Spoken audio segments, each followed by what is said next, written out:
네. 녹화 시작했고요. 제가 기도하고 시작하도록 하겠습니다. 거룩하신 하나님, 아 하나님의 그 사랑과 은혜와 우리를 날마다 보듬으시고 이끄시는 하나님의 선하신 손길을 이 시간 기억하며 하나님께 찬양과 영광을 돌립니다.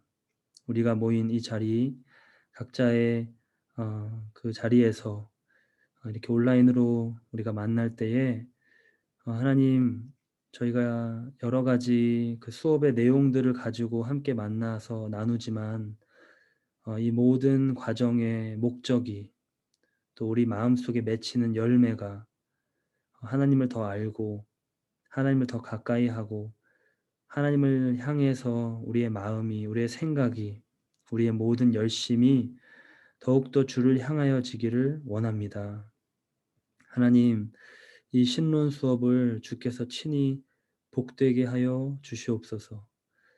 이 수업 정말 제가 강사로 섬기지만 너무나도 서기 부끄럽고 부족하고, 또 우리가 하나님을 알기에 턱없이 부족한 피조물임에도 그 하나님의 크신 사랑과 은혜에 힘입어서 저희가 하나님 앞에 나아갈 때 하나님께서 우리를 어 주님의 품 안으로 인도해 주시고, 말씀으로 또 성령으로 또 여러 가지 내용들을 우리가 나눌 때에 지혜와 계시의 영, 총명을 더하여 주셔서 하나님에 대해서 순간순간 깨달아지는 것들이 있게 하시고, 하나님에 대해서 우리가 사랑하고 우리가 그렇게 섬기는 우리 하나님에 대해서 순간순간 묵상이 되고 내 삶에 적용이 되고 접촉이 되고 내 삶에 어떤 메시지로 떨어지는 그러한 귀한 역사들, 경험들 있게 하여 주옵소서. 하나님, 정말 작은 우리가 말로 형언할 수 없는 크신 하나님에 대해서 논할 때에 우리의 언어가 부족하고 우리의 표현이 부족하고 우리의 사고의 그 지평이 부족하지만 하나님께서 스스로를 우리에게 알리셨듯 그 깊은 사랑과 그 깊은 은혜와 우리 한 사람 한 사람을 생각하시며 하나님을 우리에게 알리셨듯 그 하나님의 사랑으로 우리 마음 가운데 충만하여져서 우리 또한 하나님을 향하여 그와 같이 나아갈 수 있도록 이 모든 수업의 시간을 주의 은혜 가운데 붙들어 주시옵소서. 여러 처지와 형편과 상황 속에서 이 자리에 함께하지 못하신 분들 하나님께서 기억하시고, 또 녹화 영상으로 또 이 수업을 해 나갈 때 하나님께서 동일한 은혜로 함께하여 주옵소서. 감사하며 예수님의 이름으로 기도합나이다. 아멘. 네. 어 오늘 이제 9강 하나님의 전능하심과 전지하심 함께 보겠습니다. 지난주 리뷰를 잠깐 하면요. 음 그 신정론에서 악과 고통의 문제, 그 더 큰 선을 이루시는 하나님의 섭리에 대해서 우리가 봤죠. 그리고 그것은 궁극적으로 미래적이다. 또 종말에 가서야 다 모든 것이 나타나는 이러한 종말론적인 신정론이다. 이렇게 말씀을 나눴습니다. 그리고 그 섭리에 대한 태도는 결국은 우리의 믿음의 영역, 우리의 신뢰의 어떤 적용이 있다고 봤죠. 그래서 악에 대한 성도의 세 가지 반응은 믿음의 침묵, 아브라함의 예와 같은, 그다음에 애통의 눈물, 또 거룩한 행동, 윌버포스의 예와 같은 이러한 세 가지 정도를 이제 대표적으로 우리가 뽑을 수 있겠다라는 이야기를 나눴습니다. 이렇게 신정론의 이야기가 또 그 전에 이제 창조의 이야기랑 맞물렸듯이요. 이제 우리가 오늘 보게 될 또 전능하심, 전지하심, 또 다음 주에 보게 될 편재성, 영원성이 이렇게 고리가 이어지듯이 이렇게 하나씩 하나씩 이어져 있습니다. 그래서 이 신정론의 어떤 하나의 그 기반이 되는 것, 아니면 신정론에서 이어서 또 우리가 얘기해 볼 수 있는 게 하나님께서 전능하시다는 것과 또 모든 것을 다 아신다는 거예요. 하나님께 전능하시기 때문에 우리가 하나님을 신뢰할 수 있는 거고, 하나님께서 모든 걸 다 아시기 때문에 우리가 하나님을 신뢰할 수 있는 거죠. 그래서 그 하나님의 전능하심, 전지하심, 우리가 교회에서 굉장히 많이 듣는 사실 표현이고, 전지전능하신 하나님 이렇게 우리가 많이 쓰는 어떤 관용구와 같은 하나님 앞에 형용을 하는 말인데요. 그것이 정확하게 어떤 의미가 있는지 많은 이야기들을 사실 신학적으로 할 수 있지만, 그 가운데 어떤 하나의 관점을, 하나의 포인트를 제가 오늘 수업 시간에 같이 나눴으면 좋겠다 해서 준비를 해 보았습니다. 용어 정리를 간단히 하고 가면, 이제 하나님의 속성에 대해서 저희가 오늘부터 다 나누게 됩니다. 그러니까 신정론까지는 어 하나님의 속성이라기보다 우리 강의 실라버스에 있는 것처럼 속성 1, 속성 2, 그래서 이제 2주씩 해서 이제 4주 동안 하게 되는데, 그 속성을 우리가 흔히 공유적 속성, 비공유적 속성 이렇게 합니다. 우리 그 1대1에서도 이런 내용들을 우리 배 목사님, 담임 목사님 강의하시는 걸로 알고 있는데, 공유적 속성은 하나님이 가지신 어떤 속성이 attribute인데, 그게 우리 인간에게도 주어져 있는, 부분적으로나마 공유가 되어 있는 속성입니다. 비공유적 속성은 하나님만 가지고 계시는 속성이에요. 그러니까 영원성 같은 거. 그러니까 그 오늘 나오는 이제 그 전지 전능 이런 것도 이제 비공유적 속성으로 이제 봅니다. 뭐 이렇게 좀 구분하는 어떤 포인트에 딱 방점을 찍느냐에 따라서 조금 이렇게 그 카테고리가 좀 나눠지긴 하는데, 보통 거룩 같은 거나 아니면 사랑, 이런 뭐 자비, 이런 것들은 이제 인간에게도 일정 부분 하나님이 명령하시기도 했고 또 부여하시는 거라고 이제 많이들 봅니다. 그래서 사랑과 같은 경우는 이제 공유적 속성으로 보고, 영원성, 편재성, 더군다나 이제 편재성 같은 경우는 인간이 부분적으로도 공유를 하고 있지 않죠. 그래서 비공유적 속성의 대표적인 걸로 생각해 볼 수 있습니다. 그래서 이거 하나님의 속성이라고 이렇게 저희가 이제 이렇게 일반적으로 나누게 되고요.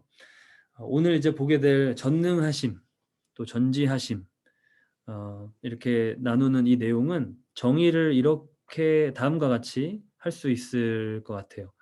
하나님은 자신의 거룩하신 뜻에 따라 모든 것을 행하실 수 있다는 하나님의 속성입니다. 하나님 어떤 분인가? 이 신론의 어떤 그 아주 궁극적인 질문이죠. 하나님이 전능하신 분이다, 이런 대답을 하는 겁니다. 이 그 따옴표 안에, 코테이션 마크 안에 들어가 있는 내용들이 우리 전에 그 벌코프 얘기를 하면서 창조에 대해서 비가시적, 가시적 세계를 무에서 유에, 이렇게 그 말 하나하나가 다 되게 중요한 나름 의미를 가지고 있다고 말씀드렸던 것처럼, 이 전능하심에 대해서도 그냥 모든 것을 행하실 수 있다라고 이렇게 어 심플하게 하기보다 이 앞에 자신의 거룩하신 뜻에 따라 이런 표현이 들어간 것을 한번 주목해 볼 필요가 있습니다. 전지하심 같은 경우는 하나님은 자신과 실제 및 가능성 있는 모든 일, 과거, 현재, 미래의 모든 일을 아신다라는 하나님의 속성을 말합니다. 이 내용 자체는 그렇게 뭐 의아하시거나 좀 이렇게 좀 낯선 부분은 없으실 거라고 생각해요. 다만 이제 거룩하신 뜻을 왜 여기다 넣었을까? 또 실제와 가능성, 이런 구분을 왜 했을까라는 질문이 이제 올라오실 수 있는데요. 그 내용을 한번 같이 들어가 보겠습니다. 그러니까 전능하심이라는 이런 신학적 표현을 할 때, 그것은 우리가 사도신경에서 전능하사 천지를 만드신 하나님 아버지를 내가 믿사오며 라는 그 전능하심의 그 표현이 동일한 표현입니다. 다른 것을 또 말하려고 하는 것은 아니에요. 그 내용을 말하려고 하는 건데, 다만 이 전능에 대해서 우리가 이것이다라고 규정을 할 때 이렇게 명제를 뭐 A는 A is 하고 이렇게 A는 뭐뭐다라고 말하기 전에 좀 이해를 돕기 위해서 A is not 이렇게 표현하는 경우가 있잖아요. 뭐 이것은 아니다, 이건 아니다, 이건 아니다, 이렇게 이제 일종의 부정법을 써서 표현하는데, 전능도 그와 같이 먼저 그런 방식으로 전능이 아닌 것으로 이제 소위 오해를 불식시킵니다. 먼저 전능이 아닌 게 무엇이냐면, 논리적으로 이 내재적 모순을 갖고 있는 것을 할 수 있다. 그것을 해야지 전능하다라고 표현할 수 있는 것은 아닙니다. 그러니까 네모난 동그라미를 만들 수 없어요? 그럼 전능한 게 아니네요라고 말할 수 있는 것은 아니라는 거예요. 논리적으로 내재적인 모순이 있는 것은 이 일관됨에서 어긋나기 때문에 사실 그것을 할 수 있냐 없냐로 전능하심에 대해서 따지는 것은 불가하다는 것이죠. 그리고 예를 들어서 너무나 무거워서 하나님조차도 들 수 없는 돌을 만드실 수 있는가? 이 굉장히 어 제 개인적으로는 많이 들었던 어떤 그 관용구 같은 표현인데, 너무 무거운 돌을 만들 수 있는가? 만들 수 있어야 전능하신 하나님이겠죠. 근데 그 너무 무거워서 본인조차도 들 수 없는 돌이라고 그 규정을 함과 동시에 그 돌을 들 수 없다는 전능하심이 제한이 되는 것이죠. 그러니까 이것은 내재적 모순이 그 안에 있는 것입니다. 그래서 이것은 전능하심에 대한 기준이 안 되는 것이죠. 두 번째는 하나님의 속성과 반대되는 일을 하는 것. 그러니까 악을 행할 수 없는가? 죄를 짓지 못하는가? 그러니까 못한다. able 하지 않게 enable 하다고 생각하면서 그게 전능하심이 아니네요라고 말하는 것은 옳지 않다는 것이죠. 거짓말을 하거나 정의를 깨트리는 것, 하나님이 하실 수 없네요라고 말하면서 전능한 하나님이 아니다라고 말하는 것은 어폐가 있다는 것입니다. 그리고 이것은 이제 조금 뭐 교회 학교나 우리 아이들을 대할 때 앞에 두 개는 쉽게 받아들이는데, 세 번째는 이렇게 생각하고 있는 사람들이 덜어 있는 것 같아요. 그러니까 모든 일을 단순히 할 수 있다는 것. 그냥 모든 일을 그냥 다 하실 수 있다는 것. 그것 자체가 하나님의 전능하심의 어떤 전체를 그러니까 그냥 이렇게 등치시키는 거죠. 전능하심이라는 것은 그냥 모든 걸 다 하실 수 있는 것, 그것 자체야. 그게 entirety가, 전능하심의 entirety가 이것과 같은 거라고 생각하는 겁니다. 그러니까 의지적 선택 없이 모든 일을 할 수 있거나 한다는 것 자체는 전능하심의 일부분이지만 그것이 전능하심의 전체는 아닙니다. 하나님이 전능하시다라고 말할 때에는 이것만 말하는 것은 아닙니다. 이것 너머에 무언가가 있죠. 이 표현을 이제 알리스터 맥그라스는 어떻게 말했냐면, 하나님이 어떤 일을 하기로 그리고 특정한 방식으로 행하기로 선택하셨다면 바로 그 순간, 그 선택하신 그 순간 나머지 가능성들은 배제되는 것이다. 그 대괄호 안에 넣은 것은 제가 이제 이해를 돕기 위해서 표현을 더 넣은 건데요. 전능하심이라는 범주에서 배제되는 겁니다. 그것을 안 하신다고 전능하신 하나님이라고 우리가 부인할 수 없는 겁니다. 그러니까 이게 그대로 종교다원주의에 대한 기독교 응답으로 들어갑니다. 아니, 하나님이 어떻게 예수 그리스도를 통해서만 구원을 하실 수 있는가? 신인데, 궁극적 소위 이제 영어로 말하는 ultimate being, the being인데, 그렇게 한 인간 예수 그리스도라는 한 사람을 통해서만 온 인류를 다 구원하실 수 있다고 말할 수 있는가? 자기의 생각에, 자기의 세계관과 자기의 논리에 이게 맞지 않은 거예요. 그리고 전능하신 하나님이라고 기독교 하나님 말할 때, 그러면 다른 방법으로도 구원하실 수 있어야지라고 퀘스천을 달 때 바로 기독교는 이와 같은 대답을 하는 거죠. 하나님이 어떤 방식으로 택하셨다면 나는 이 방식으로 구원을 이루겠다라고 택하셨다면, 그게 그냥 accidentally 하나 딱 그냥 픽하신 게 아니라 창세기부터 우리가 언약 신학 할 때 나누듯이 점진적으로 계속 그것을 gradually accomplish, 점진적으로 이루시면서 성취해 가시면서 마침내 그 십자가에서 예수 그리스도의 구속 사건을 이루시는 것이죠. 그러니까 이게 어떤 한순간에 그냥 우연찮게 그냥 랜덤 선택처럼 하신 게 아니라 하나님이 아주 완전하고 영원한 계획을 가지고 그 특정 방식이 메시아라는 예수 그리스도를 통해서 인류를 구원하시는 방식으로 선택하시고 행해 오신 겁니다. 그때 나머지 가능성들은 배제되는 겁니다. 그것이 없다고 전능하심에 대해서 카운터 클레임을 날리기 어려운 거예요. 그 반론을 펼치기 어려운 겁니다. 그래서 C.S. 루이스는 이렇게 말했습니다. 만일 당신이 하나님은 피조물에게 자유의지를 줄 수 있으며 그와 동시에 안 줄 수도 있다. 이럴 수도 저럴 수도 있다. 가능성만 말하는 것이죠. 그러니까 이렇다면 하나님에 관해서 어떤 것을 말하는데 실패한 것이다. 단어들을 무의미하게 조합해 놓고 그냥 다 가능해. 그냥 심플하게 그냥 다 가능하지 뭐라고 말하는 것은 의미가 없다는 것이죠.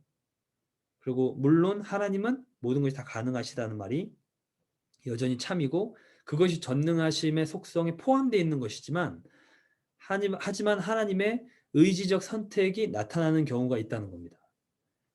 그래서 불가능성이라는 것은 그것들, 그러니까 being이 아니라 비실제, 존재하지 않는 것들에 대한 것이라는 하나님이 뜻하신 바가 아닌 것. 그러니까 불가능성이라는 것은 하나님의 전지전능하심을 제한하는 속성의 그런 것이 아니라 하나님이 그것은 내가 하지 않겠다고 결정한 것이다 라는 것에 관한 것이라는 거예요. 그러니까 하나님의 의지적 선택과 전능하심이라는 말은 붙어 있다는 거죠.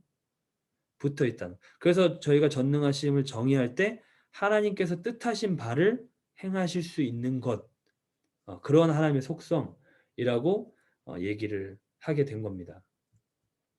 전능하심의 이 참된 의미는 기본적으로 하나님의 자유를 전제로 합니다. 참된 자유에 어떤 것에도 제약을 받지 않으시고 어떠한 환경적 요인, 내가 하고 싶어도 그렇게 할 수 없는 이게 이제 나중에 전지하심에까지 가면 인간에게 주신 자유까지도 그 자유의지까지도 하나님의 거룩한 뜻을 이루는데 회방 요소로 들어가지 못하는 그러니까 하나님께서 온전히 참된 자유를 가지시고 이 세계 피조 세계를 우리가 창조에 대해서 나눌 때 봤던 것처럼 선택하셔서 창조하신 것이죠. 하나님의 철저한 선택입니다.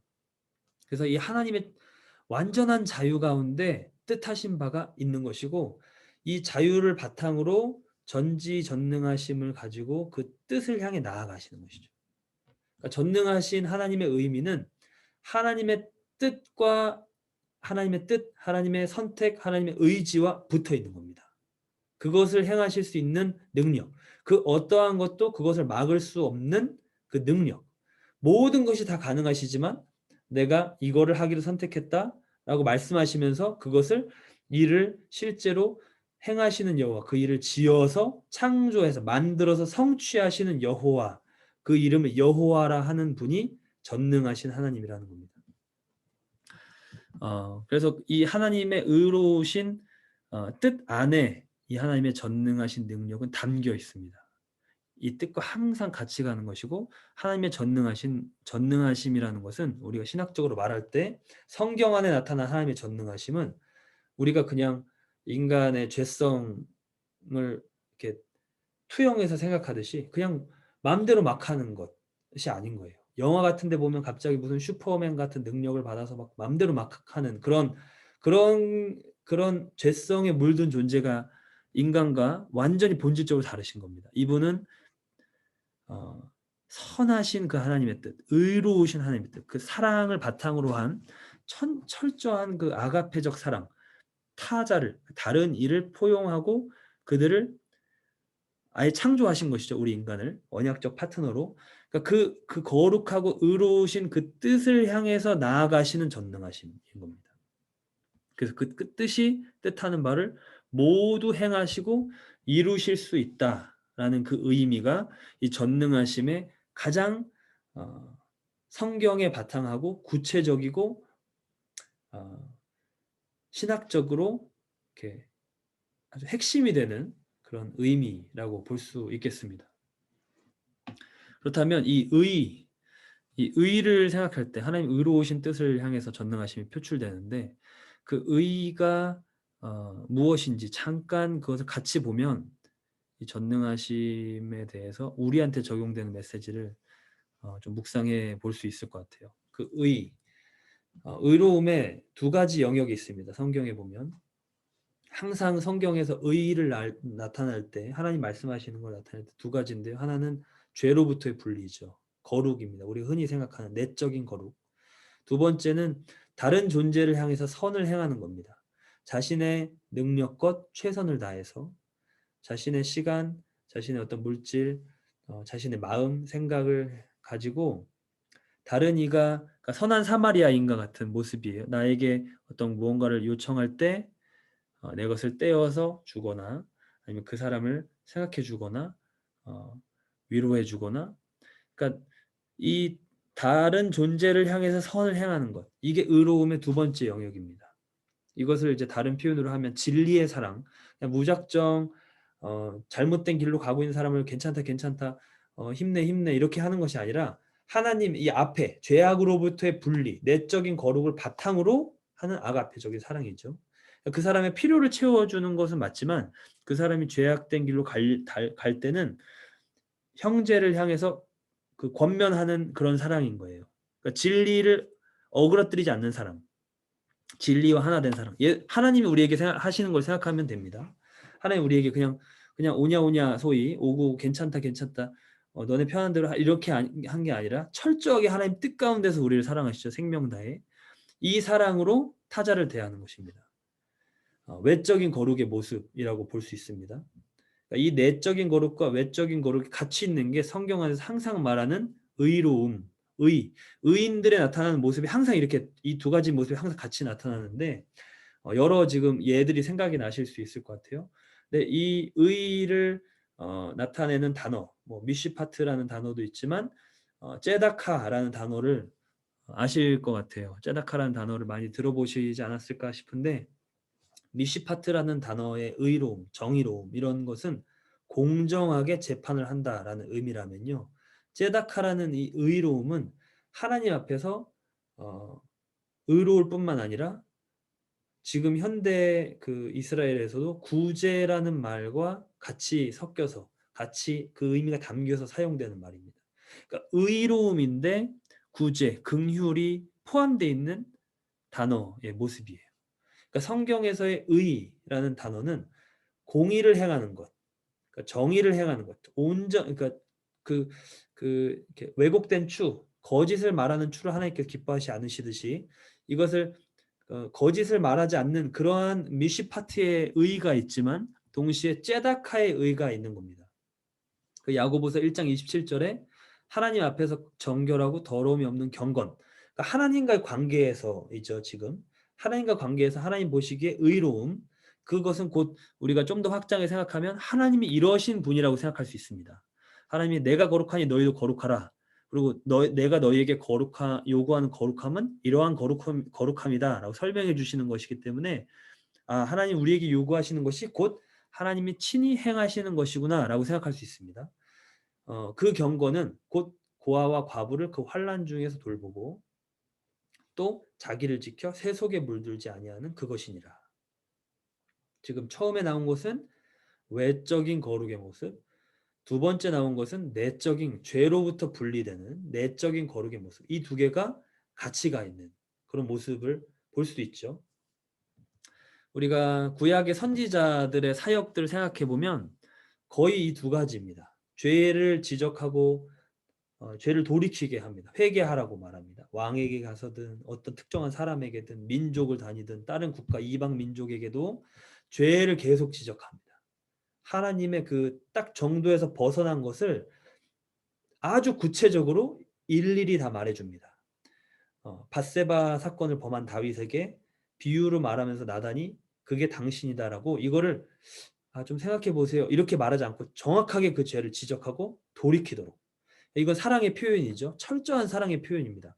왜냐하면 성경에서 죄를 지적해 주지 않는 것은 곧 저주를 받은 백성들의 표징이거든요. 그러니까 그들이 그 말을 듣고 돌이켜서 회개할까 하노라. 그러니까 이게 마음을 이게 그 회개에 대해서 이 의로움을 갖는 것에 대해서 이제 성경적 관점을 같이 좀 합쳐서 생각해 보면 좋은 건데요. 그러니까 이사야가 6장에서 그 영적 체험을 하고 나서 하나님께서 말씀하신 부분들 아니면 예수님의 비유로 말씀하신 그 이유들 이런 것들이 그 영적인 그들의 본질을 바꾸지 않고 소위 이렇게 럭키하게 초이스를 해서 아니면 이거 듣고 지금 내가 이거를 하지 않으면 심판을 당하겠구나 이런 단순히 그런 자기의 이득 셀프 인트레스트 때문에 살짝 그 행동만 바꿔가지고 심판을 면하는 그 일은 아까 말씀드린 대로 공평한 추가 어긋나는 것과 같은 일입니다. 그러니까 하나님이 기뻐하시는 일이 아니에요. 그러니까 비유로 말씀하셔도 또 그걸 선지자를 통해 선포하실 때 귀 있는 자는 듣게 돼 있고 그것을 바라고 그것을 사모하고 그쪽으로 자기를 마음을 정한 자들은 그 이 메시지를 듣고 따라오게 돼 있기 때문에 그것을 원하지 않는 자들에게 뭐 예수님이 바리새인들을 지적하셨던 것도 사실 그들에게 할 수 있는 어떻게 보면 가장 사랑이 가득한 예언자적인 음성이라고 볼 수 있습니다. 그걸 지적을 안 해주면 그들은 돌아오지 못하는 거예요. 그러니까 이 죄를 이스라엘의 죄를 지적하고 돌이키게 하는 것이 하나님의 굉장히 그 선지자들에게 말씀하신 사랑의 사역이자 진리의 사역이자 의의 사역이죠. 그리고 동시에 항상 플러스로 같이 나오는 게 그 선지자가 살던 시기에 어떤 사회적 약자나 병자나 그러니까 뭐 과부를 이렇게 과부의 아들을 살리는 일이나 과부의 그 궁핍함을 돌아보는 일이나 이러한 구제의 사역들이 있습니다. 그러니까 그게 어떤 상징적으로 몇 가지 나타나는 경우도 있고 어 이게 뭐 그 성경의 모든 걸 다 기록했다고 보기는 어려우니까요. 근데 그 선지자들이 하는 굉장히 주요한 사역들 중에 하나가 이 긍휼과 구제의 사역이 그들의 삶 가운데 있습니다. 이거를 그냥 이렇게 다른 일들 하다가 이렇게 사이드처럼 하는 게 아니라 어떤 하나님의 기적이 나타나는 그 아주 핵심적인 모먼트로 그거를 하나님 쓰시고 하나님 어떤 일들을 하게끔 시키시기도 하고 어 그 사건을 통해서 굉장히 중요한 일들이 벌어지기도 합니다.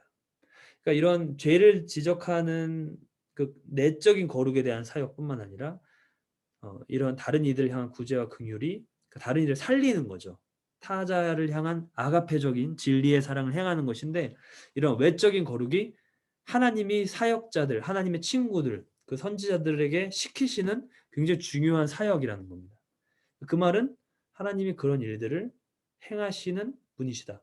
그러니까 하나님의 전능하심은 그 일들이라는 이 두 개의 레일 안에서 나타나는 겁니다.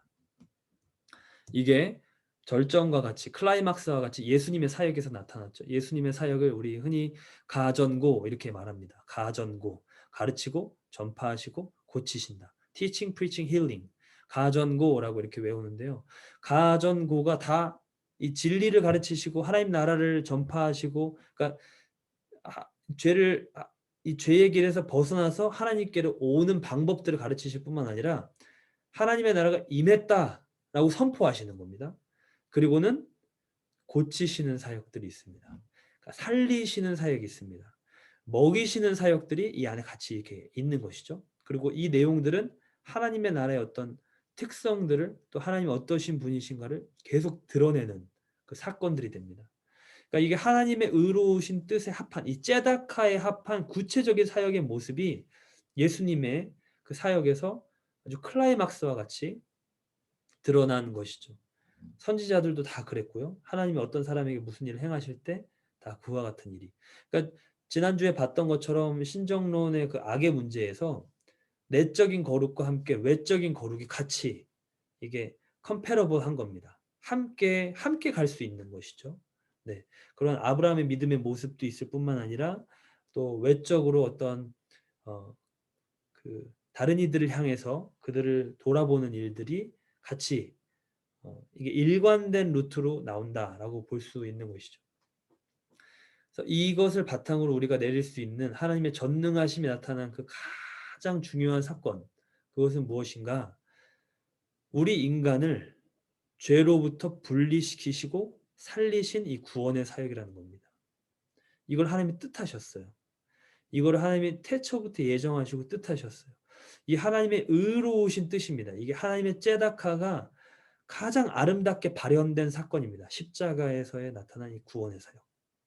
우리를 죄로부터 분리시키시는 이 내적인 거룩함을 이루시는데 그것을 우리 이 죄된 인간의 존재를 고치시고 먹이시고 입히시고 이 영적인, 겉으로도 궁핍하지만 영적인 궁핍 상태에 들어간 우리에게 예수님이 친히 영생의 말씀이 되셔서 우리를 먹이시는, 그 살과 피로 먹이시는, 그래서 우리를 살리시는 이 구원의 사역이 참으로 이 죄와 사망과 저주와 사단의 권세를 다 박살낸 하나님의 전능하심이 가장 영광스럽게 드러난 사건이다라고 볼 수 있습니다.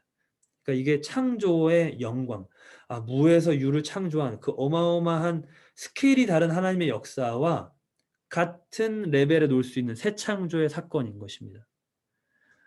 죽은 우리, 사망의 굴레에 매여서 없어진 존재, 그냥 단순히 불가능이 아니라 비존재와 같이 그냥 하나님 앞에 없는 것이 되는 이러한 존재를 다시 있는 것으로 부르시는 그 하나님의 사건인 것이죠.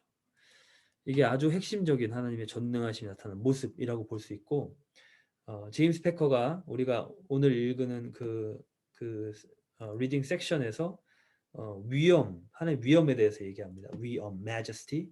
그리고 이거를 이제 요즘은 인격적인 하나님에 대해서 말하지만 위엄에 대해서 잘 얘기하지 않는다. 이런 어떤 트렌드를 말하면서, 그런 하나님은 분명히 성경은 하나님의 majesty, 하나님의 glory에 대해서, 하나님이 이 놀라운 능력에 대해서 말씀한다 이렇게 얘기했는데요. 제가 이제 묵상하기로, 제가 정리하기로 이 십자가의 사건에 나타난 이 구원의 사역, 인간을 죄로부터 분리시키시고 살리시는 이 구원의 사역이 하나님의 그 인격적인 하나님의 속성과 위엄 있는 하나님의 속성이 함께 나타난 어떤 교차점이라고 볼 수 있습니다. 너무나도 인격적인 하나님의 속성이 나타났어요. 십자가에서. 그렇죠? 말로 할 수 없는 그 하나님의 사랑, 우리를 얻으시려고 아들을 내어주시는 이 관계적 존재의 관계성의 끝판왕입니다. 관계적 존재가 가질 수 있는 타자를 향한 관계성에 더할 나위 없는 그 최고의 사랑을 보이신 게 이 십자가입니다. 동시에 이 십자가의 사건으로 아무도 끊을 수 없는, 아무도 어떻게 할 수 없는 오직 하나님만 행하실 수 있는 그 구원, 전능하신 하나님이 나타나는 그 위엄, 하나님 위엄이 등장하는, 나타나는 그 죄와 사망과 저주와 사단의 권세를 깨뜨리시는, 그러니까 사망을 이길 수 있는 존재가 세상에 없는데 그 사망에 쏘는 것이 무엇이냐라고 무력화시키실 수 있는 하나님의 능력이 이 십자가에서 같이 나타난 것이죠. 그러니까 이 두 가지가 어떤 균형점과 같이 또 교차점과 같이 이 십자가에서 나타났다. 이게 하나님의 전능하심이 나타난 핵심적인 모습이라고 볼 수 있겠습니다. 그래서 이 십자가 사건, 내가 내 삶에 고난을 당한다면, 하나님의 능력이 의심된다면, 하나님의 어떤 전능하심에 대해서 의문이 생긴다면, 지금 내 삶의 어떤 문제를 예를 들어서 한 3이라고 한다면요. 수치로. 그것의 완전체, 죽음, 사망, 저주, 지옥은 100인 거죠. 그러니까 내 삶의 3이라는 문제를 가지고 갈팡질팡할 때 하나님, 전능하신 하나님에 대해서 알려주세요라고 말하면 하나님은 그 100의 문제를 해결하신 그 십자가 사건을 가르치시는 겁니다. 그걸 가리키시는 겁니다. 그러니까 이것은, 이 전능하심에 관한 적용은 하나님의 궁극적인 의지, 나를 향한 뜻뿐만 아니라 인류를 향한 뜻, 종말론적으로 이루어질 그 하나님의 거룩하신 뜻은 절대로 지난주에 봤던 그 악과 고통의 문제에 의해서 좌절되지 않을 것이다 라는 결론이 나는 것입니다. 왜냐하면 그것을 이미 깨뜨리시고 승리하셨기 때문에. 그러니까 부활절에 우리가 그것을 노래하는 것이잖아요. 십자가로 죄의 권세를 파하시고 부활로 하나님의 아들의, 예수 그리스도의 하나님의 아들 되심, 이것을 정말로 승리하신 것이 confirm 되는 거죠. 그러니까 이 하나님 뜻하신 바였죠. 소위 최종 보스를 꺾으신 겁니다. 이 의지의 이 뜻하신 바 하나님의 제다카는 이루어진 것이고, 이것을 봤을 때 우리는 전능하신 하나님을, 우리를 죄와 사망과 저주에서 구원하시는 그 하나님의 백으로 하나님 우리를 구원하신 것을 투영해서 닮음꼴과 같이 내 삶의 어떤 5와 같은 문제, 10 정도의 문제, 20과 같은 이런 문제를 바라보게 되는 겁니다. 하나님을 향한 절대적 신뢰. 그때 이제 에스더처럼 다니엘의 세 친구처럼 죽으면 죽으리라 하고 나가는 겁니다. 왜냐하면 사망이 끝나버렸기 때문에 사망의 문제가 끝나버렸기 때문에 그냥 가는 겁니다. 다윗처럼 여호수아처럼 그냥 앞으로 가는 거예요. 믿음이 그냥 충만해져 버리면 자기도 모르게 이 믿음이 나를 이끌어서 나의 의인은 믿음으로 말미암아 살리라. 이 산다는 게 앞을 향해 있는 방향성을 가지고 있거든요. 앞으로. 왜냐하면 그 뒤에 바로 이어서 보면 혹 그가 뒤로 물러가면 내 마음이 저를 기뻐하지 아니하리라. 그러니까 믿음을 가진 사람은 앞으로 튀어나가게 되는 거예요. 항상. 그러니까 이것은 이 전능하신 하나님에 대해서 다윗이 골리앗에게 했던 고백처럼 저 할례 받은 자가 누구이간데 만군의 여호와 하나님을 욕되게 하냐 모욕하느냐 하고 튀어나가는 거죠. 악에 의해서 좌절되지 않는다라는 다른 사람들은 다 그 다윗의 그 행동을 보고 무모하다, 미쳤다, 너무 심하다, 과하다, 너무 극단적이다 뭐 그렇게까지 할지 모르지만 다윗은 어떻게 보면 다른 사람들이 알 수 없는 이 하나님의 능력에 대해서 그 우리 그 사울 앞에서 다윗이 고백했던 게 나오잖아요. 다윗은 십자가 사건을 이후에 그러니까 포스트 메시아니 예수님 이후에 살아간 사람이 아니지만 베드로전서 1장에 나온 것처럼 모든 다윗도 선지자였죠. 그는 선지자라 이렇게 고백하잖아요. 사도행전에서. 근데 이 예수님 전에 살았던 이 선지자들의 삶은 예수 그리스도의 그 내용들이 그 안에 예표적으로 드러나 있죠. 시편, 다윗의 시편들을 봐도 그렇고 다윗의 삶을 봐도 그렇고 그러니까 다윗은 주님의 구원하심, 주님 만군의 여호와 하나님, 전능하신 하나님의 어떤 그 무한한 능력을 본인이 다 깨닫지 못할지라도 자기의 삶에서 곰이나 사자나 이런 그 짐승들을 잡을 때 하나님의 능력을 1, 2, 3, 4, 5 이렇게 경험을 한 것이죠. 악에 의해서 하나님 좌절되지 않. 이걸 수없이 경험하면서 하나님의 뜻, 하나님의 그 섭리 가운데 자기가 있다는 것, 하나님 이끄심 가운데 있다는 것. 그러한 마음으로 서 있었던 것입니다. 그러니까 골리앗도 그 다음 단계로 올 때 본인이 골리앗을 향해서 그렇게 나갈 수 있는 것이고 이것은 아주 본질적으로 사실 에스더든 느헤미야든 에스라든 뭐 개혁을 했던 요시야든 여호수아든 아브라함이든 우리가 지난주에 봤던 다 같은 본질의 내용의 믿음을 갖고 있다라고 볼 수 있습니다. 그것은 전능하시다는 내가 이삭을 죽일지라도 하나님은 이삭을 죽은 자 가운데서 일으키실 수 있는 분이다. 그러니까 악에 의해 좌절되지 않는다. 안악 자손들이 아무리 커도 우리가 메뚜기 같아 보이는 게 현실일지라도 하나님께서 우리를 기뻐하심 우리는 저 땅을 차지할 것이다. 그러니까 아주 절대적인 신뢰의 근거는 하나님 전능하심이라는 것이죠. 그래서 여기까지가 이제 하나님의 전능하심이라는 내용입니다. 하나님의 의지, 뜻, 선택, 하나님의 뜻하신 바를 이루실 수 있는 그 능력, 그러니까 모든 것이 가능하시지만 하나님 어떤 선택을 하셨고 뜻하신 바가 있고 성경 안에서는 그 뜻이 어떻게 그 모든 우여곡절과 인간의 실패에도 불구하고 하나님이 선택하신 사람들이 그 일을 맡기신 사람들이 실패함에도 불구하고 어떻게 그걸 이루시냐. 이러한 전능하심이 성경 안에 가장 핵심적으로 분명하게 나타나 있다라는 것이죠. 그래서 그 두 가지 하나님의 뜻과 전능하심은 붙어 있다라고 보실 수 있습니다. 두 번째 전지하심입니다.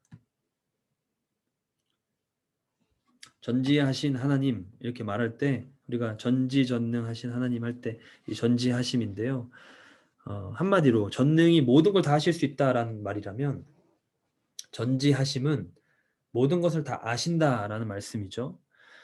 여기서 제가 인용한 뭐 이사야 40장이나 요한일서 3장 이런 말씀들을 제가 그냥 간단하게 성경 구절 제가 여러 성경 구절을 사실 전지하심에 같이 넣어드렸는데 그냥 이렇게 훑으면서 같이 지나가기만 한번 해본다면 이사야 40장도 하나님이 이 땅을 창조하실 때 누가 이 바다를 재고 하늘을 재고 이거를 누가 셀 수 있었냐 누가 이거를 헤아릴 수 있었냐 누가 모사가 돼서 그분을 가르쳤냐 하나님의 이 자연 만물을 지으신 하나님의 위대하심을 말하는 겁니다. 다 아시는 것. 우리가 모르는 그 단계, 그 훨씬 더 너머에 모든 것을 다 아시고 다 계획하시고 그 자연에 깃들어 있는 그 자연적 원리를 하나님의 지식, 다른 것에서 하신 게 아니라 무에서 유를 창조하실 때 거기서 그냥 다 뽑아내시는 것이죠. 하나님의 전지하심에서 다 뽑아내시는. 요한일서 역시 우리의 마음보다 크시고 모든 것을 다 아신다. 그러니까 모든 것을 다 아시는 하나님이 맞습니다. 우리 안에 있는 것도 그렇고 마이크로로도 그렇고요. 이 바깥으로도 이 온 세상을 봐도 우주를 봐도 하나님의 전지하심을 나타냅니다. 근데 이 안다라고 말할 때 이 지식이라는 것을 잠깐 조금 생각해보고 가면 좋을 것 같은데, 우리가 2강 때 했던 형이상학, 인식론, 가치론 이와 같은 내용을 가지고 살짝 이렇게 간단하게나마 저희가 이야기를 좀 하고 넘어갈 필요가 있을 것 같아요. 왜냐하면 이 전지하심이라는 속성도 앞에 전능하심과 마찬가지로, 그러니까 단순히 모든 걸 다 아신다라는 말 넘어가거든요. beyond예요. 그거보다 더 많은 것들 담고 있습니다. 그 지식이라는 것을 우리가 흔히 그냥 정보다 혹은 사실이다, 사실의 어떤 총집합체, 그거를 그냥 정리한 것, 다 모은 것, 이렇게 볼 수도 있을지도 모르겠어요. 뭐 그것이 그렇게 틀린 정의 같지는 않지만 이 지식이 무엇인가를 굉장히 사실 정의하기 어렵다고들 합니다. 학자들이. 지식, 안다는 게 무엇인가, 지식의 본질이 무엇인가, 그러니까 지식이라는 것이 정말 무엇인가. 어, 이 지식에 대해서 가장 이렇게 클래식한 이론이라고 말할 수 있는 게 정당화된 참된 믿음 이론입니다. 플라톤이 말한, 그리고 나중에 이제 게티어라는 그 철학자가, 에드먼드 게티어라는 철학자가 이거에 대해서 케이스를 내고 문제를 말했던 이 JTB 이론이라고 이제 말을 하는데요. 정당화된 믿음 이론이라는 것인데, 뭐 이거를 이렇게 자세히 지금 여기서 이렇게 언팩하기 다 이렇게 말하기는 좀 어렵지만요. 간단하게 말하면 지식이라는 것은 믿음과 진리의 그 교집합과 같은 것이라는 거예요. 그 가운데 우리가 그 정당하게, justify하게, 이게 내가 이렇게 해서 믿는 겁니다라고 이걸 정당화할 수 있는 그 부분. 그러니까 우리의 믿음과 내가 어떤 것에 대해서 믿는 바, 그 믿음과 그것이 참으로 나타난 그 참된 그 어떤 truth의 부분의 교집합 중에 내가 정당화시키는 부분.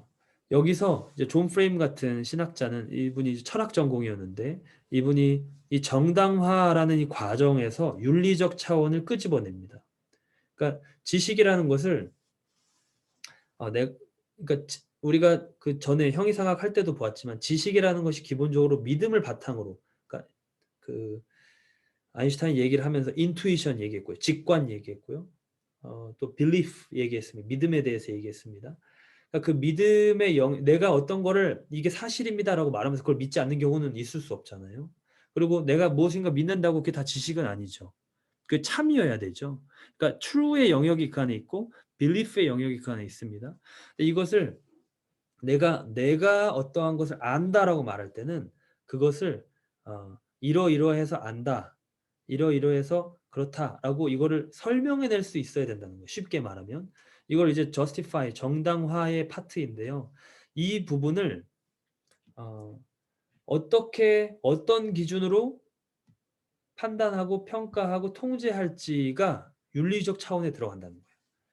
쉽게 말해서 가장 어떻게 보면 이렇게 우리의 그 와닿는 예로 한다면요, 정치를 얘기할 수 있을 것 같아요. 정치. 그러니까 어떤 사건이 벌어진 팩트와 같은 사건이 있어요. 근데 그 사건을 내가 어떤 아젠다를 가지고, 빌리프를 가지고, 그러니까 이거는 가치 체계에 있죠. 그걸 가지고 접근을 하는데, 그것을 내가 이것은 지식입니다, 그러니까 이것은 정당화된 참된 믿음입니다, 이거는 참입니다라고 제시할 때 그것을 나의 일종의 가치 체계의 영향을 받아서 그걸 정리를 하고 그것을 레이아웃을 하게 되죠. 그러니까 그 존 프레임이 그 우리 형이상학 했을 때 이 트라이앵글 기억하실지 모르겠지만 형이상학의 존재죠. 이건 무언가? 라는 게 이 형이상학이고 인식론, 에피스테몰로지, 형이상학의 메타피직스 혹은 온톨로지라고 그런다면 이 에피스테몰로지는 인식론, 내가 그걸 어떻게 아는가죠. 지식에 관한 겁니다. 이게 지식에 관한 지식론이죠. 여기에 또 다른 한 가지가 있는데 이게 바로 가치론입니다. value입니다. 이 세 가지는 서로 영향을 주면서 계속 주고받는 게 있는 거예요. 하나가 나머지 두 개를 끌고 가기도 하고 또 반대로 또 다른 끌려가던 게 또 나머지 두 개를 끌고 가기도 하고요. 그러니까 이 지식이라는 것이 나의 밸류 시스템에 영향을 받지 않고 완전히 어떤 그 팩트만 가지고 형성될 수 있는가? 그것이 정말 그 팩트의 본질인가? 그 knowledge의 본질인가? 그게 truth의 본질인가라는 것에 대해서 기독교 철학자뿐만 아니라 세속 철학자들도 퀘스천을 다는 겁니다. 그래서 이러한 그 어떤 윤리적 차원이 그 지식 안에 있다는 거예요. 그러니까 윤리적 차원이라는 것은 결국 가치를 기반으로 올라오는 것을 말하는 거거든요. 그러니까 가치, value 시스템이 그 지식 안에, 지식의 본질 안에 들어 있다. 그 엘리멘트가 들어 있다. 이렇게 주장을 하는 겁니다. 그래서 진정한 지식은 일단 무엇보다 참이어야 되죠. 그러니까 이거를 이 참이라고 믿어야 됩니다. 참이라고 생각하는 것뿐 아니라 참이라고 믿어야 돼요. 그것이 내가 그 지식에 대해서 내가 그거를 안다라고 말할 때 어떤 나타나는 명제의 같이 그 주장하는 바이죠. 그러니까 이러한 이 현실 세계에 대한 지식은 형이상학 아까 말씀드린 그 존재의 근원을 향해서 나아가기 때문에 그거를 그러니까 비가시적 세계, 그러니까 보이지 않는 세계까지도 맞닿아 있기 때문에 뭐 현실주의 무신론만 가지고 내가 이걸 보겠다, 이걸 다 끊어버리고 이거 양쪽을 다 끊어버리고 보겠다 한다면 유한한 현실만 가지고 설명을 해내겠지만 사실 우리가 어떤 지식을 말할 때 가장 궁극적인 이 인식론의 문제는 우리가 신론을 말해서 꼭 그렇지는 않지만요. 이 가장 궁극적인 문제는 사실 하나님을 어떻게 알 수 있는가입니다. 그죠? 신에 대한 거예요. 뭐 수학을 하다 보면 물리학을 하게 되고 물리학을 하게 되면 철학을 하게 되고 철학을 하게 되면 신학을 하게 된다. 이렇게 그냥 흔히 우리 클래식하게 말하듯이 궁극적인 그 질문으로 올라가면 우리 인간은 어디서 왔으며 어떻게 살아야 되며 이 삶의 의미가 무엇이며 이 두 개가 바뀌었으면 지금 우리 인간은 어디서 왔으며 무슨 의미가 있고 그렇기 때문에 어떻게 살아야 되며 우리는 어디로 가는가 여기서 어디로 왔는가와 그 어디로 가는가에 대해서 철저한 무신론적 현실주의 시각으로만 본다면 이 유한한 현실에만 기반을 두고 풀겠다고 하겠지만요. 사실 그렇게 하기가 어렵습니다. 형이상하게 그 커다란 문제들이 있기 때문에 그리고 사실 전 세계 우리 인구 전 세계에 살고 있는 이 모든 사람 중에 대략 한 16%만 종교와 관련이 없는 사람들이죠. 물론 기독교든 무슬림이든 어떤 종교든 소위 말하는 명목상의 신자들, nominal 크리스천들, nominal 한 하는 빌리버들이 있지만 대부분의 사람들은 우리 인간의 현실을 바라볼 때 그 너머를 같이 생각해서 봅니다. 네. 뭐 혹시 보셨는지 모르겠지만 애니메이션 중에 그 몇 년 전에 있었던 애니메이션인가요? 코코라는 애니메이션 보면 자기의 현실을 생각할 때 그 현실 너머에 그 중남미 그 멕시코의 그 어떤 세계관, 내세관이 들어있는 것이죠. 그러니까 자기의 월드뷰 안에 그 볼 때는 우리가 어디서 왔고 어디로 가는가 그거를 같이 가지고 이 현실을 보는 거죠. 그러니까 16%를 제외한 뭐 그 나머지가 다 이와 같은 종교적 세계관을 갖는다고 볼 수는 없습니다만 말씀드리는 것은 상당히 절대 다수가 아주 소수만이 유신론적 무신론적 현실주의 세계관에서만 보고 있고 상당히 많은 사람들이 이 현실을 볼 때 지식을 대하고 이게 정말 참인지 어떤 내 삶의 이런 문제들에 대해서 그 해석을 할 때 이 현실 너머의 것들을 함께 생각한다는 것이죠. 그러니까 내가 지금 어, 내 인생의 의미를 찾을 때요. 영원에 잇대어서 찾게 되고 내가 사랑하는 가족을 먼저 하나님 앞에 보내고 그들의 죽음이라는 아주 현실적인 그 현실의 이슈를 직면할 때 형이상학 그 너머에 있는 것들을 가지고 이 일들을 보게 되는 누구나 크리스찬들뿐만 아니라 모든 사람들이 기본적으로 그와 같은 의도적으로 의지적으로 그것을 거부하고 그걸 잘라내고 보겠다라고 결심한 사람들이 아닌 이상 그렇게 됩니다. 그래서 존 프레이 말한 대로 이 지식을 말할 때는 윤리적인 속성이 그 안에 있고 가치 체계가 그 안에 들어가기 때문에 유한한 현실에만 기반을 둘 수 없다. 그래서 반틸이나 칼바르트 같은 신학자들은 뭐 이들뿐만 아니라 많은 사람들이요. 무언가를 말할 때 인격적인 관계적인 그 속성을 빼버리고 안다라고 말하는 것은 불완전하다라는 거예요. 그리고 궁극적으로 그 인격적 암과 관계의 대상은 절대자, 곧 하나님이시기 때문에 모든 실제의 원천이신 하나님을 빼고 내가 어떤 지식을 온전히 안다라고 말하는 것은 그러니까 부분적으로 알 수 있죠. 과학적 지식이 수학적 지식 알 수 있지만요.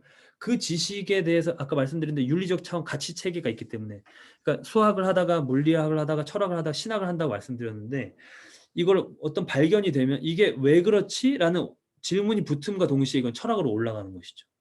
그러니까 이 모든 실제의 원천이신 하나님과 인격적 알미 없이 이것은 이런 거야라는 단순히 그냥 수학적 과학적 발견뿐만 아니라 이것은 이렇기 때문에 이런 의미를 가지고 이러한 이유에서 우리 세상이 이렇게 존재하는 거야라고 말을 하려면 결국은 절대자이신 하나님과의 인격적 알을 통해서 이게 완전히 획득될 수 있다는 것이죠. 그러니까 대표적인 경우 사랑과 같은 가장 고귀한 가치, 가장 고귀한 지식이죠. 이것을 아는 것이 하나님을 없이 사랑을 아는 것이 제한적이다.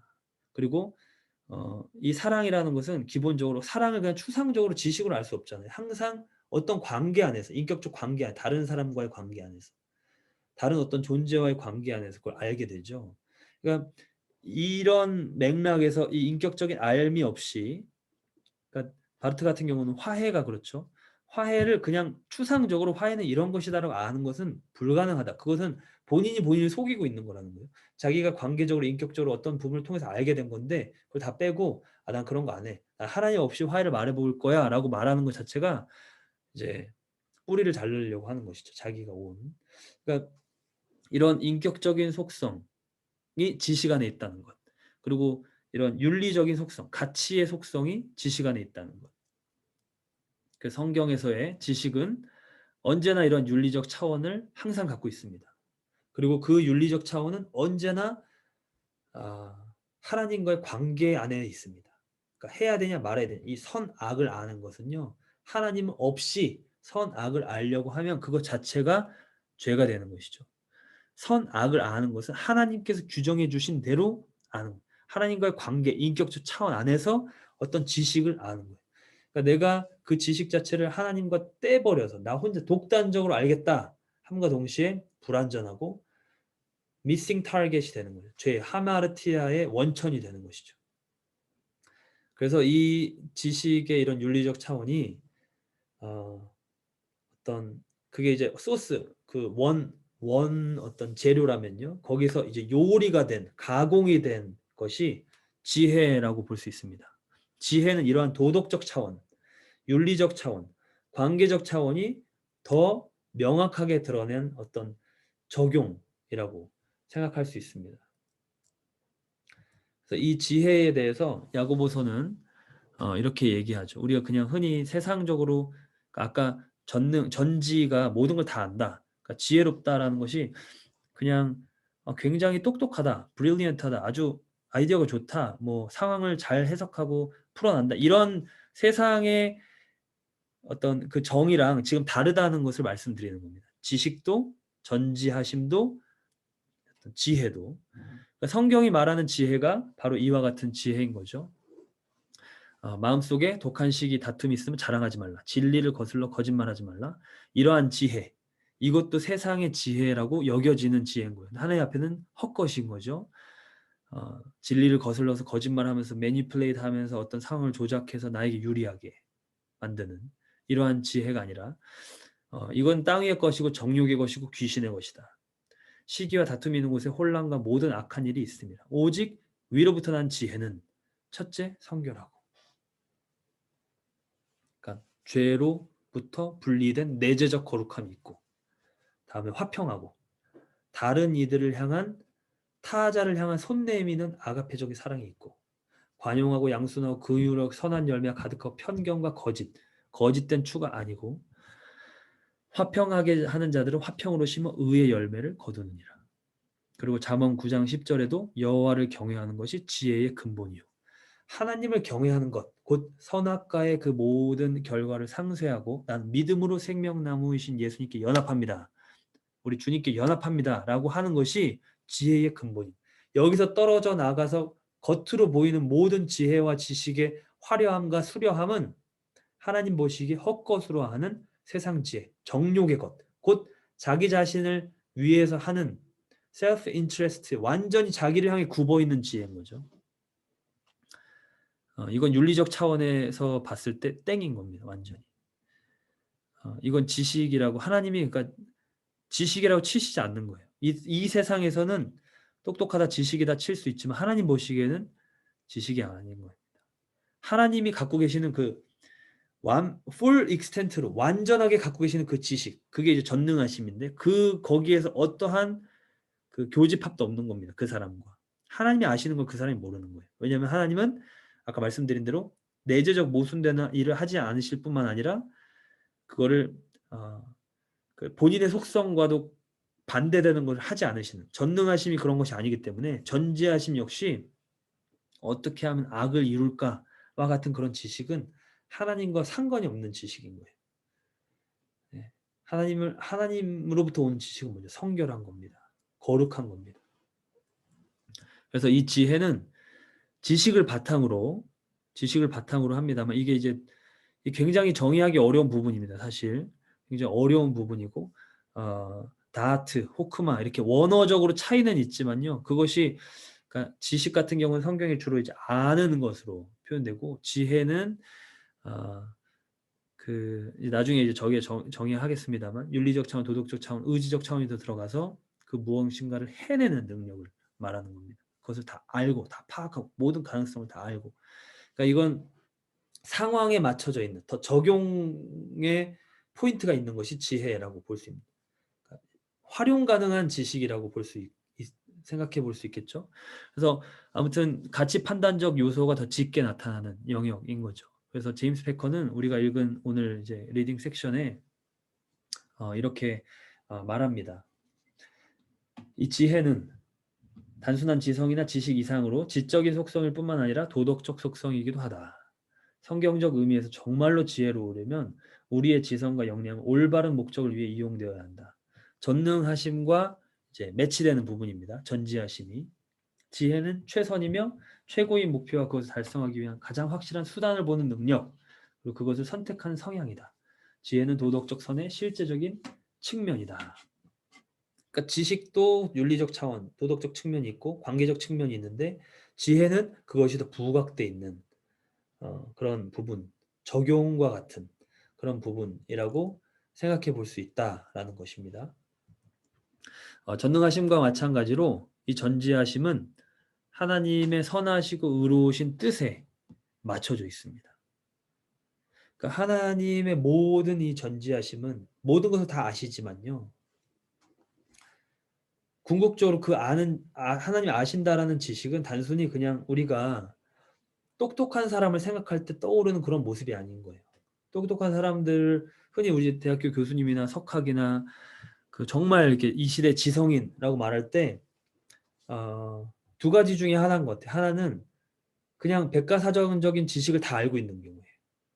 그래서 자신의 아젠다를 드러내지 않고 그럴 수도 있고 이런 상황에서는 이렇게 되고요. 저런 상황이 저렇게 되고요. 이건 이런 경우가 있고 이거를 통시적으로 쫙 역사적으로 훑거나 아니면 그 모든 그 한 시대의 그것을 쫙 펼쳐내거나 이러한 소위 이제 그 주렁주렁 열리는 그런 이렇게 카테고리마다 소위 백과사전, 인사이클로피디아적인 지식들을 갖고 있으면 굉장히 똑똑하다 할 수 있죠. 그리고 그걸 엮어내고 통찰이 있고, 그리고 엮어내면 자기 해석이 들어가기 때문에 가치 판단이 들어가고 주장이 나타나죠. 그 주장을 나타내면서 그 주장이 굉장히 컨빈싱하고 아주 설득력이 있으면서 그에 대한 근거로 아주 명료하고 논리적으로 쫙 펼쳐내면 이 사람 굉장히 많은 지식을 갖고 있다. 굉장히 똑똑하다. 아주 지적인 사람이다라고 평가를 합니다. 그 두 가지 중에 하나예요. 자기 아젠다를 드러내지 않고 굉장히 많은 것을 알고 있거나, 아니면 자기 아젠다를 드러내면서 그걸 서포팅을 아주 그 일관되고 적합하고 설득력 있는 걸로 펼쳐내거나요. 그러니까 두 가지 모두 자기의 지식을 나타내는데, 이 두 가지가 하나님의 전지하심과 상응한다라는 어떤 보장이 없는 겁니다. 왜 그러냐면 하나님의 뜻에 맞아야 돼요. 그 사람이 그 지식이 하나님 앞에 합한 것이라고 평가를 받으려면. 왜냐하면 하나님의 전지하심은 그냥 이럴 수도 있고 저럴 수도 있다 이렇게 다 제시하시는 것이 아니라, 하나님께서 모든 것을 다 아시고 사람들의 속내를 아시고 마음을 감찰하시고, 우리가 여기서 좀 더 같이 더 여기 뒤에 같이 볼까요? 하나님의 심판, 하나님의 주권 행사를 향해서 나타나거든요. 그러니까 하나님이 아시는 그 속성은 항상 이 D.A. 칼슨이 말한 것인데, 하나님의 심판과 같이 나타나는, 모르시고 잘못 판단하시는 영역이 없다라는 의미에서 전지하심이 성경 안에서 계속해서 나타난다는 것입니다. 그냥 다 안다, 전능하심이 모든 걸 다 할 수 있다라는 것에서 끝나는 게 아니라 그 너머라고 말씀드린 것처럼, 전지하심도 단순히 그냥 다 안다라는 것에 끝나는 것이 아니라 모든 상황 가운데 하나님의 뜻이 완전히 이루어진다라는 것에 그 지혜의 파트로 귀결된다는 것입니다. 그래서 이 지식, 전지하심은 하나님이 결국 뜻을 이루게 하는데요. 주권, 심판, 시편에 나온 말씀들, 열방을 치리하는 것, 뭐 악인의 형통함, 악인이 그냥 그 죄악을 다 저지르고 그냥 괜찮은 그런 일이 없는 거예요. 하나님 다 그걸 아시는 거예요. 그 안에 있는 것들을 다 살피시는 거예요. 하나님은 어디에나 계시고, 다음 주에 볼 편지하심, 그로부터 숨을 수가 없다. 그분은 우리의 은밀한 죄를 포함해서 우리가 행한 것을 모두 아신다. 우리의 마음과 생각을 성경적 표현으로 감찰하신다. 내 길이, 우리 모든 사람의 길이, 다음 주에 볼 내용을 미리 조금 당겨서 보면 과거, 현재, 미래 모든 내용, 내가 여기서 한국에서든 미국에서든 어디서든 집에서든 밖에서든 직장에서 했던 모든 일이 여호와의 눈앞에 있다. 각각 선악간에 행한 일을 하나님 앞에 직고하리라라고 했죠. 네. 그러니까 이것이 다 드러나는 겁니다. 그리고 그 행위가 은밀한 것까지도, 우리 마음속에 그냥 품은 것까지도 하나님 그것을 다 아신다라는 거죠. 하나님 앞엔 다 드러나 있다라는 것이죠. 그러니까 그것은 하나님을 향한 굉장한 어떤 경외감이 일어납니다. 그걸 아시는 이유가 그냥 알고 그냥 마시는 게 아니에요. 그냥 소위 이제 지식 뽐내는 차원으로 그냥 내가 이걸 안다라고 말하는 목적성이 없는 지식이 아니라는 거예요. 그것은 하나님의 선하신 의로우신 뜻을 향해서 가고 있는 지식이라는 겁니다. 그 지식을 아시는 능력이라는 거예요. 그리고 그것은 심판, 주권, 하나님의 주권 행사, 그걸 지적해서 돌아오게 하시는 하나님의 거룩한 사역, 이거를 판단하시고 감찰하시고 말씀하시는 이 하나님의 모든 일들과 맞물려 있다는 거예요. 그러니까 전능하심이 하나님의 의로우신 뜻을 이루기 위해서 그것과 같이 이렇게 쌍으로 활동하듯이, 전지하심도 모든 것을 아시는 이유는 그것을 온전하게 공정하게 한 끝에 오류도 없이 판단하시기 위해서, 그리고 그것을 말씀해 주기 위해서, 그걸 우리로 하여금 그 경외감을 가지고 그런 하나님 앞에서 살게끔 그걸 우리에게 메시지를 하시는 겁니다. 경외감이 올라오죠. 각성이 올라오죠. 그러니까 이건 우리가 이제 교회 안에서 너무 익히 들었기 때문에 당연한 거지만, 사실 조금 상상해 보자면요. 하나님에 대한 개념이 전혀 없어요. 아니면 애굽에서, 물론 아브라함, 이삭, 야곱 그 조상은 있지만 애굽에서 이 세상의 신관으로 완전히 다 이렇게 물든 상태에서 나와가지고 그리스 로마 신화 같은 걸 보든지 애굽 신화를 보든지 아니면 우리가 우리 전통적인 그런 뭐 신관이랄까 산신령이든 뭐 어떤 선녀 개념이든 뭐 용왕님 개념이든 뭐 어떤 개념이든 이 신적 디이티의 개념을 봤을 때 인간이 그 신들을 속이잖아요. 그런 부분들이 있잖아요. 어, 이 앞에 가서 이렇게 말하고 뒤에 가서 다르게 하고 그 위기를 모면하고 이러한 세속 이방 신관이 다 깨지는 겁니다. 네.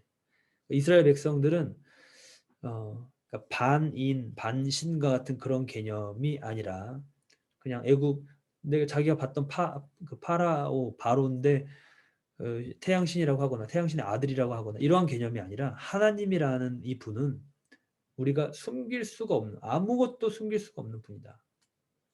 모든 것이 다 그분 앞에 드러난다. 라는 그러한 내용들을 이런 분이시구나. 하나님 어떤 분이신가? 하나님 전지하신 분이시구나. 모든 것이 다 그분 앞에 드러나는 분이구나. 라는 것을 알게 되는 거예요. 우리는 이게 너무 익숙하지만 이건 하나님 굉장히 중요한 어떤 속성과 관련된 스테이트먼트다라고 할 수 있는 것입니다. 그래서 적용을 해보자면요. 말씀드린 대로 하나님 앞에 내가 사는 것이구나 라는 것을 아는 거예요. 그리고 하나님이 나에게 가장 좋은 것을 내가 몰라도 내가 지금 이해가 안 돼도 뭔지 지금 판단이 안 서도 내가 정보가 지금 제한되어 있기 때문에 다 알지 못해도 하나님은 다 하시고 나의 삶을 하나님의 뜻 가운데 완벽하게 인도하시고 이 다 아신다. 내가 안다. 내가 더 잘 안다라는 걸 계속 가르치시면서 우리로 하여금 하나님을 신뢰하게 하시는 거예요. 전능하심의 적용과 마찬가지로. 거기에 참여하도록 가르치시는 겁니다. 하나님은 완전한 지식을 가지고 행동하시는 거기 때문에 우리는 그분을 정말로 믿을 만하다. 하나님 이거 모르시지 않을까? 이런 게 없는 거죠. 네, 모든 것을 다 하시는. 그분의 말씀은 공정하고 항상 참이며 의롭고 선하시다. 네, 아주 너무 잘 지금 따라오고 계십니다. 네, 조금만 더 힘을 내주시기 바랍니다. 전지하심을 말할 때 이제 한 가지 좀 궁금증이 자주 드는 부분이 있어요. 저도 질문을 많이 받는 부분이 이제 미래를 아신다는 것의 의미예요. 미래를 아신다. 근데 아직 선택 안 했는데 하나님 내가 A라고 선택할 거 아세요? 그럼 나 B 해야지. 이렇게 이제 아이들은 이런 얘기도 막 해요. 내가 이거 B라고 하는 거 내가 A라고 하나님 A라고 선택할 거라고 생각하시고 선택할 거라고 생각하신다는 거 내가 알고 B라고 선택하면 그걸까지도 아세요? 그럼 그걸 생각하고 다시 또 C를 선택하면 그것까지도 아세요? 이 미래를 아신다는 나의 이제 자유의지, 나에게 주어된 내가 지금 실질적으로 자유를 참된 자유, 거짓된 자유가 아니죠. 그 페이크 프리덤이 아니에요. 진짜로 자유를 행사하고 있기 때문에 내가 뭘 선택할지 어떻게 아시는가? 이제 미래에 대한 영역이죠.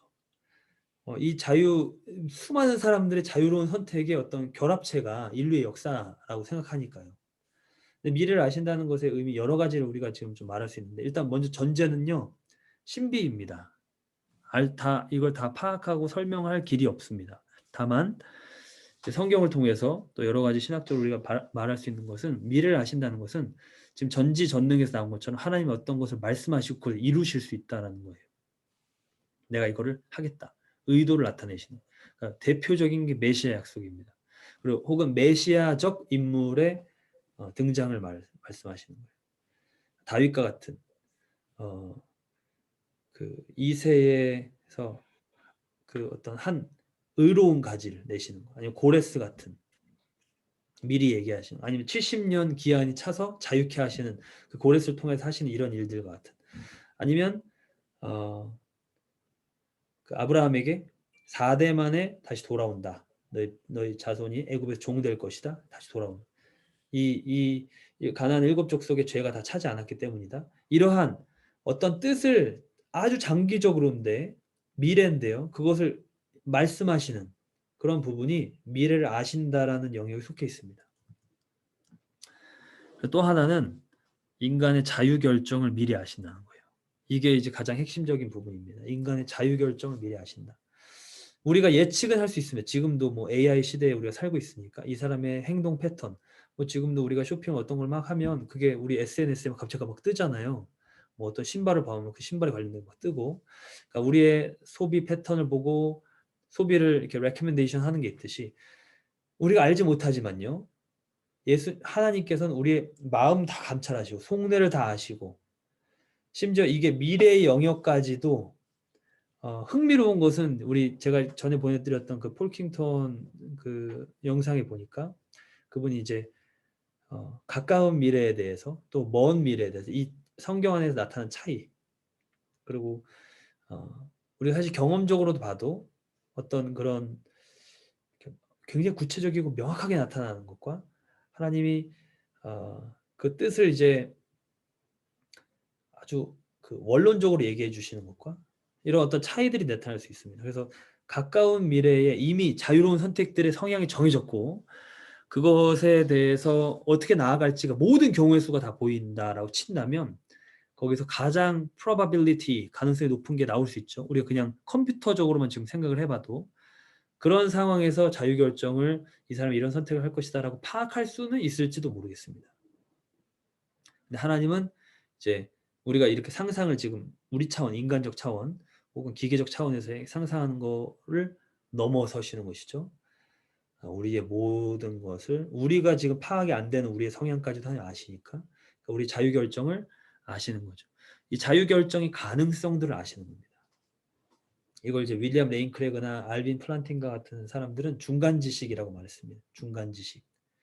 우리 자유를 가진 존재들이 선택할 그 모든 가능성들, 우연성들에 대해서 하나님은 다 아신다. 그러니까 이 지식의 어떤 그 스케일이나 총량이나 깊이가 상상을 초월합니다. 사실 이 하나님의 전지하심에 대해서 얘기할 때 미래의 영역으로 가면 갈수록 사실 과거도 뭐 우리의 지식을 말할 때 과거도 아까 말씀드린 대로 아젠다가 들어가 있고 그러니까 역사학자들이 팩트를 가지고 막 나열하지만 사실 그 안에 자기 해석법이 들어가 있고 관점이 들어가 있잖아요. 근데 하나님은 그런 게 한 비잉으로 하나의 존재로 하나의 관점을 말하시는 내가 한 목소리를 내는 이러한 유한한 그 하나의 존재가 아니시잖아요. 목소리가 많은 군대의 목소리 같으실 뿐만 아니라 여기 얘기도 계시고 저기 얘기도 계시고 그죠? 그러니까 이 하나님께서 보시고 감찰하시고 말씀하시고 역사하시는 게 이게 이 하나의 유한한 존재의 차원을 넘어서신 분이신 거죠. 우리가 그 2강에서 나눴던 것처럼 존재이신 존재 근원이신 하나님이시기 때문에 그러니까 상상만으로 감만 잡을 뿐입니다만 이러한 부분이 미래에 아신다는 것에 있습니다.